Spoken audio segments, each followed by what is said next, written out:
సమ్మర్లో అందరూ చాలా రకాల వడియాలు పెడుతుంటారు కదా. ఈ బియ్యం పిండి వడియాలు కూడా ఒకసారి ట్రై చేయండి, చాలా బాగుంటాయి. ఇప్పుడు అవి ఎలా చేయాలో చూద్దామా. బియ్యం పిండి వడియాల కోసం ముందుగా మనము 1 కప్పు బియ్యం పిండిని తీసుకొని ఒక గిన్నెలోకి తీసుకోవాలి.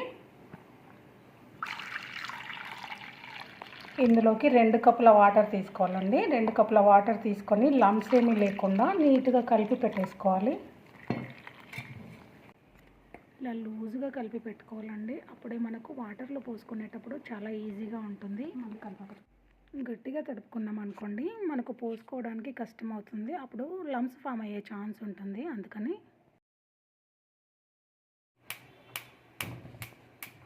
స్టవ్ ఆన్ చేసుకొని అడుగు మందంగా ఉండే గిన్నె తీసుకోవాలండి. అప్పుడు మనకు పిండి అడుగంటకుండా ఉంటుంది. ఇప్పుడు ఇందులోకి మనము 6 కప్స్ వాటర్ తీసుకోవాలి. అందులో 2 కప్స్ వేసుకున్నాం కదా, ఇక్కడ వచ్చి 6 కప్స్, మొత్తం 8 కప్స్ తీసుకోవాలి 1 కప్పు బియ్యం పిండికి.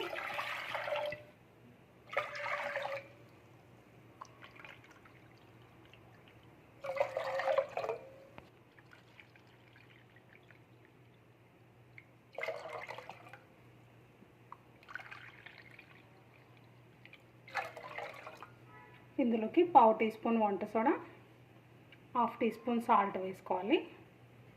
ఒకసారి కలిపేసుకోవాలి.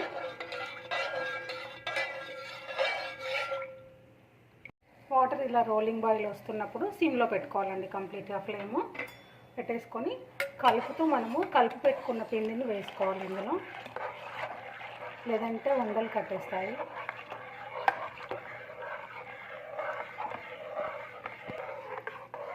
ఆగకుండా కలుపుతూనే ఉండాలండి. కావాలంటే ఇందులో వామ, జీలకర్ర, నువ్వులు, పచ్చిమిర్చి, అల్లం పేస్ట్ కూడా వేసుకోవచ్చు. నేను ఏమీ వేయట్లేదు, ప్లెయిన్గానే పెట్టేస్తున్నాను.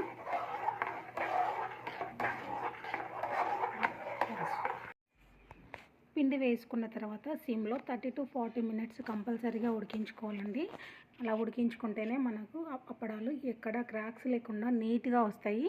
ఈ వడియాలు చాలా చాలా బాగుంటాయండి. ఒక్కటి తిన్నామంటే అలా తింటూనే ఉండిపోతాము. మీరు తప్పకుండా ట్రై చేయండి. మీరు ట్రై చేసినట్టయితే మీకు ఎలా వచ్చిందో కామెంట్లో తెలియచేయండి. అలాగే నా వీడియోకి ఒక చిన్న లైక్ చేసి సపోర్ట్ చేయండి ఫ్రెండ్స్.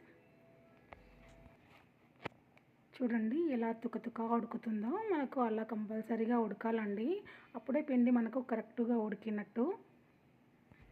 ఇప్పుడు స్టవ్ ఆఫ్ వేసుకొని కంపల్సరీగా మూత పెట్టేసుకోవాలండి. మూత పెట్టకుంటే లేయర్ ఫామ్ అవుతుంది, అప్పడాలు పెట్టుకోవడం రాదు. పిండి గోరువెచ్చగా అయ్యిందండి, మనం వడియాలు పెట్టేసుకుందాం. ఒకసారి కలిపేసుకోవాలి అంతా కలిసేలాగా.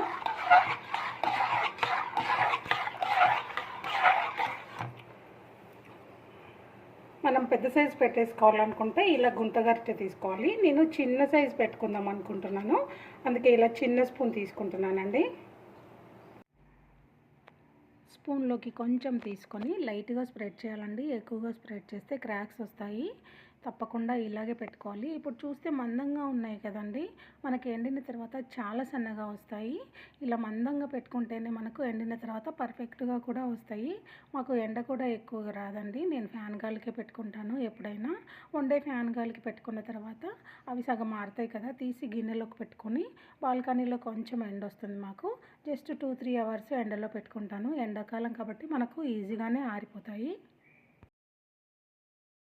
జీలకర్ర, వామ ఏదైనా వేసుకోవాలనుకున్నప్పుడు మనము ఇలా పెట్టే ముందు వేసుకోవాలండి.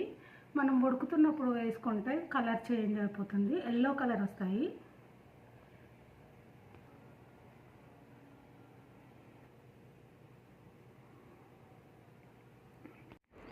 అన్నీ పెట్టుకున్న తర్వాత ఫ్యాన్ ఫుల్ వేసుకొని ఫ్యాన్ గాలికే వండే పెట్టేశానండి. మీరు తప్పకుండా ట్రై చేయండి. పిల్లలు అయితే చాలా ఇష్టంగా తింటారు. వాళ్ళకి లంచ్ బాక్స్లో పెట్టినా కానీ అస్సలు వదిలిపెట్టరండి, అంత బాగుంటాయి కరకరలాడుతూ. మంచిగా ఆరిన తర్వాత 8 కంటైనర్లో పెట్టుకుంటే మనకు 1 ఇయర్ వరకు కూడా ఉంటాయండి. నా దగ్గర లాస్ట్ ఇయర్వి కూడా ఇంకా ఉన్నాయి, చాలా బాగుంటాయి. అలా సౌండ్ వచ్చేంత వరకు మనము ఎండబెట్టేసుకోవాలి, అప్పుడు మనకి స్టోర్ చేసుకోవడానికి ఉంటుంది.